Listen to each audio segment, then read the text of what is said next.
Baik, Assalamualaikum warahmatullahi wabarakatuh. Perkenalkan, nama saya Rahmi Ihsan dengan NIM A1C2211021. Di sini saya akan membuat tugas video dari mata kuliah keperawatan K3 dengan judul materi penyakit akibat kerja pada perawat dari dosen pengampu Narsardin Escape MK. Di sini saya akan menjelaskan tentang kesehatan dan keselamatan kerja. Kesehatan dan keselamatan kerja ini terdiri dari tiga. Yang pertama yaitu kesehatan kerja. Kesehatan kerja adalah kondisi bebas dari fisik, mental, emosi, atau rasa sakit yang disebabkan oleh lingkungan kerja. Yang kedua, keselamatan kerja. Keselamatan kerja adalah salah satu bentuk upaya untuk menciptakan tempat kerja yang aman, sehat, dan nyaman sehingga dapat mengurangi dan atau bebas dari kecelakaan kerja dan penyakit akibat kerja yang pada akhirnya dapat menurunkan tingkat efisiensi dan produktivitas kerja. Yang ketiga, keselamatan kerja. Keselamatan kerja atau occupational safety dalam istilah sehari-hari sering disebut dengan safety saja oleh Amerika Society of Safety Engineers. Diartikan sebagai bidang kegiatan yang ditunjukkan untuk mencegah semua jenis kecelakaan yang ada kaitannya dengan lingkungan dan situasi kerja.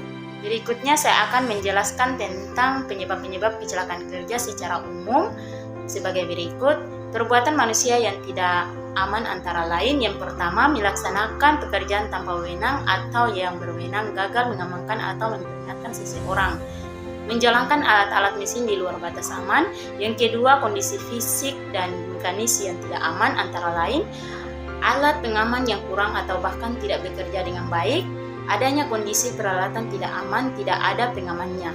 Berikutnya saya akan menjelaskan tentang perilaku tidak aman pada profesi perawat. Perawat yang sedang terkena penyakit namun tidak meminta izin untuk tidak hadir di rumah sakit dan malah memaksakan diri untuk hadir. Jika seorang perawat sedang sakit kemudian memaksakan untuk pergi bekerja, sama saja sedang menciptakan kondisi yang tidak aman bagi pasien yang ada di rumah sakit, karena pasien-pasien yang ada di rumah sakit rentan tertular penyakit. Jika perawat tersebut tetap memaksa untuk datang dan bekerja, itu akan sangat membahayakan bagi semua orang di sekitar, terutama bagi pasien. Jika seorang perawat bekerja dalam keadaan tidak sehat atau kurang fix, maka kinerja perawat tidak akan optimal. Berikutnya saya akan menjelaskan tentang penyakit akibat kerja pada profesi perawat. Yang pertama, perawat merupakan salah satu profesi yang memiliki faktor risiko terinfeksi suatu penyakit dengan kemungkinan yang cukup besar.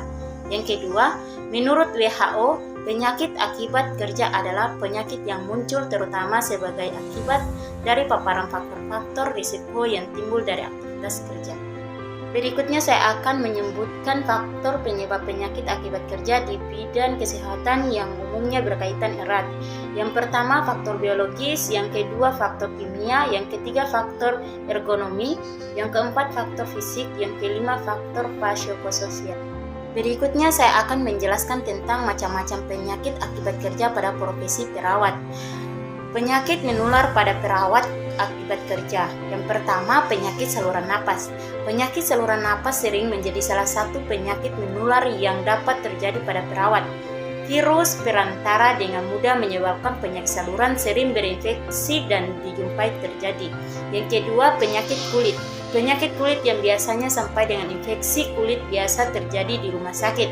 Penyaluran media adalah melalui kontak tubuh, yaitu kulit. Yang ketiga, HIV atau AIDS.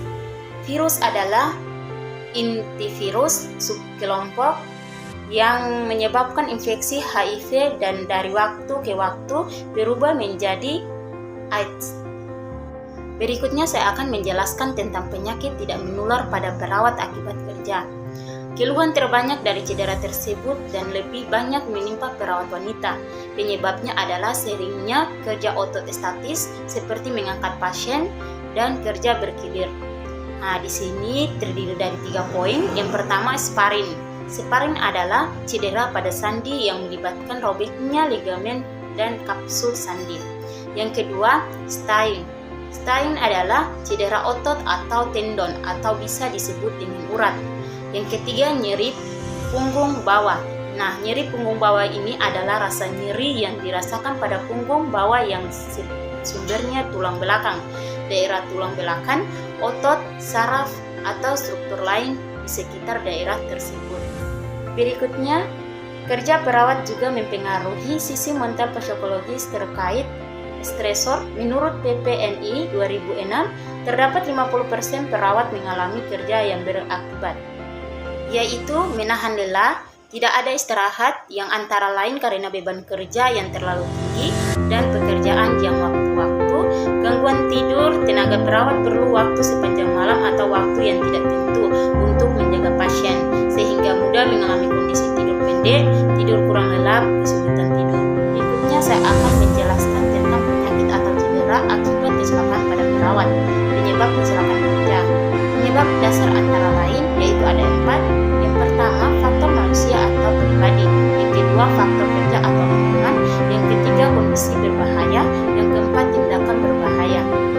Nah, di sini klasifikasi jenis cedera dan tingkat keparahan akibat kecelakaan kerja yaitu ada 6. Yang pertama, cedera yang mengakibatkan hilang waktu kerja. Yang kedua, cedera yang akan kehilangan kemampuan bekerja. Yang ketiga, tindakan mampu bekerja atau cedera dengan bekerja terbatas. Yang keempat, perawat di rumah sakit. Yang kelima, cedera ringan. Yang keenam, cedera fatal. Berikutnya saya akan menyebutkan upaya pencegahan penyakit akibat kerja adalah sebagai berikut. Yang pertama, substitusi. Yang kedua, ventilasi umum. Yang ketiga, ventilasi keluar. Yang keempat, isolasi. Yang kelima, alat pelindung.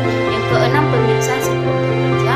Yang ketujuh, pemeriksaan secara berkala. Berikutnya saya akan menyebutkan berdasarkan penyebab upaya pencegahan penyakit akibat kerja adalah sebagai berikut. Upaya pencegahan yang dapat dilakukan antara lain, yang pertama, seluruh pekerja harus mendapat pelatihan dasar. Yang kedua, sebelum bekerja dilakukan pemeriksaan kesehatan agen kimia. Yang ketiga, keamanan bahan. Yang keempat, menggunakan karet hisap atau alat vakum. Yang kelima, menggunakan alat pelindung diri agen fisika. Yang keenam, pengaturan cahaya dan ventilasi serta penyediaan air minum yang cukup. Yang ketujuh, menggunakan alat pelindung diri. Berikutnya saya akan menjelaskan penyakit akibat kerja di rumah sakit. Penyakit karena kerja bisa menyerang semua tenaga kerja di dalam rumah sakit, baik tenaga medis ataupun non-medis, karena penjaga biologis, kimia serta fisik di lingkungan rumah sakit tersebut. Rumah sakit adalah tempat berkumpulnya beberapa orang sakit atau sehat, atau anggota penduduk baik petugas ataupun pengunjung. Pasien yang mendapatkan perawatan di dalam rumah sakit dengan beberapa jenis penyakit. Berikutnya saya akan menjelaskan usaha pencegahan serta pengendalian. Upaya-upaya yang bisa dikerjakan untuk kurangi serta menghindarkan kecelakaan kerja serta penyakit karena kerjalah seperti berikut, yaitu terdiri dari 8. Yang pertama, pelajari lingkungan kerja. Yang kedua, pengendalian lingkungan kerja. Yang ketiga, pengendalian administratif. Yang keempat, kontrol kesehatan pekerja. Yang kelima, pendidikan serta penyuluhan kesehatan. Yang kelima, pengendalian fisik lingkungan kerja. Yang keenam, lakukan pengawasan. Yang kedelapan, substitusi berbahan kimia, alat kerja serta mekanisme kerja. Baik, itulah tadi tugas video dari saya. Kurang dan lebihnya mohon dimaafkan. Wabillahi taufiq wal hidayah. Wassalamualaikum warahmatullahi wabarakatuh.